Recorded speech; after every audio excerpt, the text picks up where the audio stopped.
gefragt, of hij met de hond bezig is geweest. Hij heeft helemaal plezier met de hond. Continu spuiten, hè, tegen, hoe noemt ze dat ook alweer? Tetanus. Tetanus. 10 jaar. Ja, 10 jaar. Jo, is er ooit wel eens iemand anders dan dicht door een hond gebeten? Zou je het dan toch lekker vlees zien of zo? Ja? Ja. Dat geloof ik al niet. Nou zit Jo net van, en je beaamt het, Jo zit er nog niet zo lang bij, hè, bij dit clubje. Bij dit clubje, ja. Juist, en dan valt me, ja, want 60 jaar bij mij nog, hè, bij de voetbalclub. Hè. Oh ja. Maar dan valt me op dat er is één persoon van het groepje die nog geen paardjob heeft. Moeten die eerst verdedigen? Nou, nee, maar het niet gewoon potje. Nee? Nee. Ja, dat kan ik wel. Ja. Ja, maar dat is van het kappen van een bal voetballen, ja. Dat komt er al wel, joh. Ja, precies, ja. Heb je allemaal een vaste plek hier rondom de tafel of valt dat mee? Nee, nog niet. We zijn nog aan het organiseren. Er zijn 2 zakkenstenen, dus aan de andere kant is Echt eigenlijk de hoor? officiële zakkenstenen. Ja, dit zit er nu in orde. Is het maken. open? Waarom had een kerk 2 zakkerstenen? Ja, Dit waren alle zakken. Ik had ook nog geen hand gegeven. Hallo, Was Pixie. ja. Ja. Maar Nee. dit is de officiële zakkerstien. Nee, Niet? ja. Ja. Dan kunnen we een verkeerde indruk hebben. Dan denk ik dat we hier nooit van zakken. Wat is dit dit- trouwens, een fantastisch meubel. Als je mag het weet, doosje de brug gewoond. Ja, dit is een breuk. Het kleine breuk is dit hier. Ja. Maar Nee, die- maar dat is een mooie kast. Is Die had wat meegemaakt, denk ik, hè? Dat denk ik, als die eens kost vertellen. Oh, Als die eens kost vertellen. als de kasten toch uw oren hadden hier, hè? Ja, nou, dat is het goed. Ja, Geer. Zou je pastoor dit oké vinden? Ja? Dat vind ik gegarandeerd.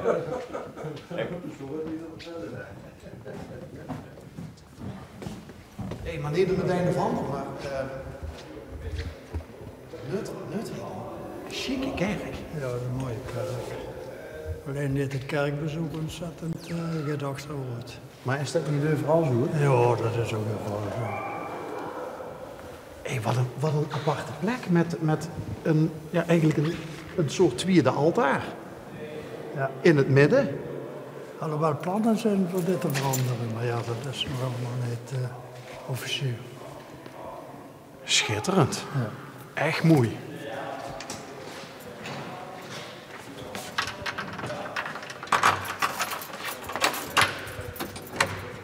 De officiële sacristie. Oh ja, nee, dat is wel. Dus Hier s'morgens op elke werk zijn vaste mensen die komen hier met de pastoren mesken met. Dat was zo'n stuur, dat zijn om 9:30. Elke morgen om 9:00 dan met het maandags en het woensdags. En dus de kent het kerkbezoek dagelijks, kent ze op de vingers van 2 hand tellen zo ongeveer. Ja. Eerst zaterdags om 7:00 een mes en zondags om 9:30. En in zijn mond worden de kerkgangers geteld. En als ze dan zaterdags zo zit, dus dat heeft ook te maken met dat er veel messen zijn voor overledenen. Maar als het heel weinig zijn, zitten ze met 40 mensen in die grote kerk. Maar ja, dat is ook wel eens soms, als de begrafenis is, dat zou moeten staan. Zit je echt van nut? Ik ben een echte nuttelaar. Maar de bovenmig, nu heb ik die sleutel, de bovenmig is eigenlijk bij het kerkbestuur. Een jongere broer. En die is helaas ziek, daarvoor is ze niet te bij. Ja. En hoe lang zit je al bij het onderhoudsgroepje? Nou, dit is een groep, dat komt eigenlijk van de Mineroute, waar de bovenmig bij is. Dus ook van de voetbalclub? En ik assisteer wel zo af en toe, als het zo gaat in de kerk is. En met kripstal, boeboe en die dingen allemaal. En ik ben collectant, zeker al een jaar of in de 20. Dat is wat ik voor de kerk doe. Is ook dat teruggelopen? De collecteopbrengst? Of natuurlijk is die teruggelopen, omdat er minder lui in de kerk komen. Maar worden ze vroeger vrijgeviger? Ja, ik denk dat, maar dat mag ik niet zeggen, want we hebben dus een extra collecte gehouden voor de opknappen van die sacristie. En die heeft nu 100, nu 100 zoveel euro opgebracht. Dus de mensen, als het zo goed is, geven ze wel euro. Dus de kerk betekent toch nog wel wat voor de mensen. Ja, dat denk ik zeker. Er zijn altijd vaste mensen die naar de kerk komen. En ik kan zo misschien wel zeggen, ja, ik ben in het kerkbestuur, zeg ik ook één mis weg. Maar dan komen die andere mensen die naar die andere mis. En die is om 11 uur een Poolse mis. Moesten ze een keer komen kijken. Er zitten honderden mensen in. En op welke dag is dat? Op een zondag. Op zondagmorgen om 11 uur uur. zitten hier honderden mensen in de kerk. De parkeerplaats vol, de parkeerplaats voor de kerkhof stond, ik weet niet hoeveel auto's. Er komen allemaal mensen met kleine kinderen. Ongelooflijk. Ja, maar het opmerkelijke is, wat jij nou zegt, ik herken dat. Want we komen door de ganse provincie, hè. Ja. En als je kijkt naar bijvoorbeeld kapelletjes die nog goed bezocht werden ook. Ja. Dan zien ze ook heel druk Poolse mensen en auto's met een Pools kenteken stonden en zo. Ja.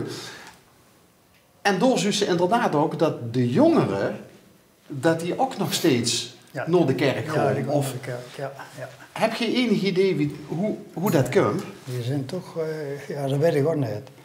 Hoe dat komt, dat zou ik niet over zeggen, maar die zijn toch iets godsvruchtiger, denk ik. Maar die komen met kleine kinderen, echt heel netjes aangedaan en heel mooi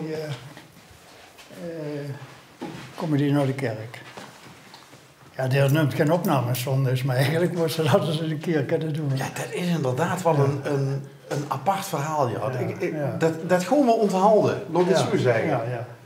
Maar dat is juist ook op de een of andere manier, want als je kijkt naar de Polen van tegenwoordig, dat zijn ook hippe mensen. De jongeren en zo, hè, die gaan ook met de tijd mee. Maar toch is er in hun leven, ook al zien ze nog jong, is er wel een plekje voor het geluid. Ja, want je zit van Midden-Limburg, hè? Van Noord. Van Noord. Er zijn mensen die komen gewoon van Roermond en die zeggen, ze komen hier naar de kerk. Polen. Polen, ja. 11 uur. Die hebben een vaste priester. En er zijn heel veel mensen. Wat het leuke ervan is, want meestal gewoon niet alleen eens wandelen of zo, dan kom je die tegen. Ja. Met kleine kinderen, echt met kleine kinderen. We zijn dus met een kinderwagen en zoiets eigenlijk. Dan doen we hier in Nederland toch iets verkeerd misschien, of ja, niet? Ja, dat is jammer gewoon niet. Wat door het is. Of de priester misschien zo'n binding met die, ik weet het ook niet. Heb je wel eens zo'n mes bijgehoord? Nee, nooit. Ten eerste verstand ik het niet. Nee, oké, maar ja, kijk, ik ben het natuurlijk ook met mijn werk te maken. Hè. Als journalist ben je van nature nieuwsgierig. Ja. Maar ja, ik zou dan iets hebben zo van, ik ga eens een keer stiekem kijken en ook al verstond ik het niet, dan ben ik toch benieuwd van, wat duidt die man nou, waardoor hij allemaal die zieltjes wel in de kerk krijgt. Ja. Grappig toch? Ja. Je hebt hem nog nooit ontmoet ook, de Poolse priester? Nee, zo, de kast was weg. Anders, daar had hij meerdere contacten met hem. Hij verzorgd aan de mensbed. Ja. Wat grappig, honderden Polen op zondagmorgen in de kerk in Nut. Ja. Dus kijk, honderden Polen, het zijn er heel veel. Het zijn er heel veel. En als er zoiets is van een bruiloft of zoiets eigenlijk, dan zijn ze allemaal chic aangedaan. Dat is ook al gebeurd. Dus, wat is er zien hier ook wel eens bruiloftsmissen? Ja, ik vermoed dat het een bruiloft is. Ja. Een mooie dame na met één keer net de zondagse kleren aan. Dus, hoe was het vroeger in Ogentiet met, want ik huur die verhalen dan wel eens, over dat vroeger op zondag naar de kerk, soms wel 2 keer geloof ik. Hè? Ja. Zo ziet je ook opgevoed? Ja. Ik heb hier rond de kerk, weet je nu van 80 jaar erop zetten. Ziet je die al? 79. Oké. Maar, ik wou zeggen, ik heb hier dat is nu de Dorpstraat, dat was vroeger de Kerkstraat noemden ze dat. En daar heb ik gewoond. En ik kan me nog herinneren dat als de mes uit was, dan liep de hele straat en ook de trottoirs en zoiets uit. Dus komen de mensen opgelopen, dat waren hele stoeten. Ja. En ze waren nog de processies. En nu is het heel moeilijk voor, ik zit ook in zo'n processiecommissie, daar is een man die zich toch ontzettend goed voor inzet, de Mart Sprakelaar. En het is dus wie moeilijk dat is voor dat nog in stand te krijgen. Hè. Het is zelfs al moeilijk voor verkeersregelaars te krijgen. Een vergunning aanvragen bij de gemeente, verkeersregelaars te krijgen. Ja, dat gaat dit ook weer in een man dat organiseren, dat zit een andere weg. Ja. Voor verkeersregelen moeten ze dat diploma doen, dan moeten ze de aantekening hebben van dit en dat, en dan zeggen ze, dat hoeft niet meer. Ja, en een processie kan ze niet wat trekken als ze geen verkeersregelaars was. Dus het werd van alle kanten moeilijker gemaakt. Het is misschien wel goed dat dat goed geregeld wordt, maar dat is voor degene die het doet moeilijker. En daarvoor kom ik op, als het dan processie wordt, dan leven we een stoet van 400 man. Wat je eigenlijk zegt nou, als ik goed geluisterd heb, dat is dat ook al bissen vrijwilliger en wil ze zo'n processie regelen, is dat het wordt toch wel heel moeilijk gemaakt om ook de motivatie te houden. Want er moest tegen heel veel dingen opboksen. Ik moet zeggen, en de mensen die dat wil sturen, dat moet zich echt voor 200% inzetten en zeggen van dat moet gebeuren. Maar dat is moeilijk. Ik denk dat pastoor enorm blij is met ook groepje. Ja, we hebben nu een plan, dat is nu pastoor geworden, hè? Jan Geerle. En dat is heel goed voor de parochie. Ja? Dus dat stimuleert. Dus de man, maar die is hier als kapelaan begonnen en die is nu pastoor. Ja. Oké. Oudere leeftijd zelf geestelijke geworden. Dat klinkt ook interessant. Ja, dat had een roeping gekregen toen. Hè. En dat is bij de parochie heel goed te maken. En die is ook echt van het dorp? Nee. Niet? Oh, dat is misschien, wacht eens even, dat is van geboorte, maar dat is onder voorbehoud. Dat is van geboorte in Nut of bij het familie Nut wonen.